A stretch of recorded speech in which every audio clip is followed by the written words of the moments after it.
Welcome to your favourite day of the week, everyone, where it's our favourite time of the year, where up until Christmas we're going through some strange, funny and downright absolutely bizarre stories that have occurred in history.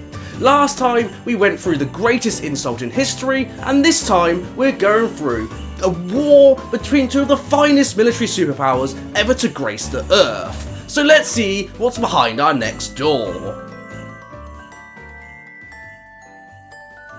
The Gombe Chimpanzee War.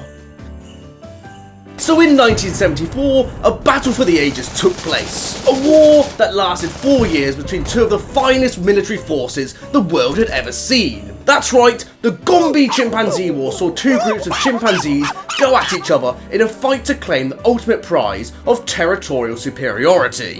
In 1974 in the Gombe Stream Research Centre, a group of chimpanzees ranging up to 40 members roamed happily across the wooded and valley land, doing chimpanzee things, whatever they are. They were being researched by a lovely lady named Jane Goodall in the Casa region. When she was documenting their feeding situations, she did notice a bit of argy-bargy, a bit of aggressive territorial behaviour.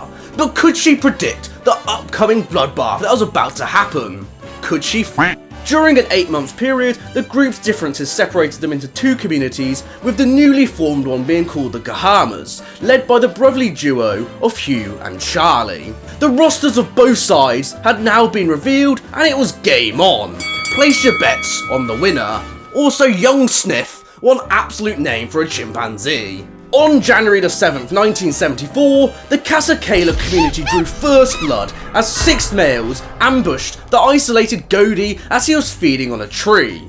The victorious chimpanzees celebrated like possessed beasts, dragging and throwing branches and screaming to whatever gods they worshipped. Goldie's death was followed by the Casa killing Dee and then Hugh. The Kahama male Goliath throughout the war had been quite peaceful with the Kasakalas, but this was not reciprocated and they killed him too. Only 3 Kahamas remained and they struggled to retaliate. Charlie was killed, Willy Wally disappeared without a trace, and the last male, Young Sniff, survived for over a year.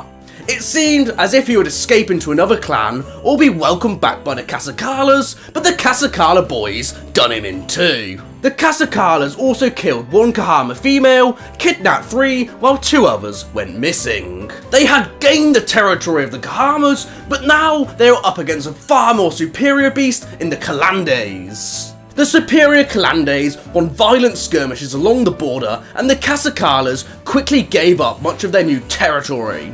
The conflict lasted from January the 29th, 1974, all the way to June the 5th, 1978, before normal behaviour resumed. The war left a drastic impression on Goodall, as it was a complete shock to her. No one initially believed her findings, stating that her presence created violence between the groups. However, later research found that chimpanzee societies in their natural state do actually wage war.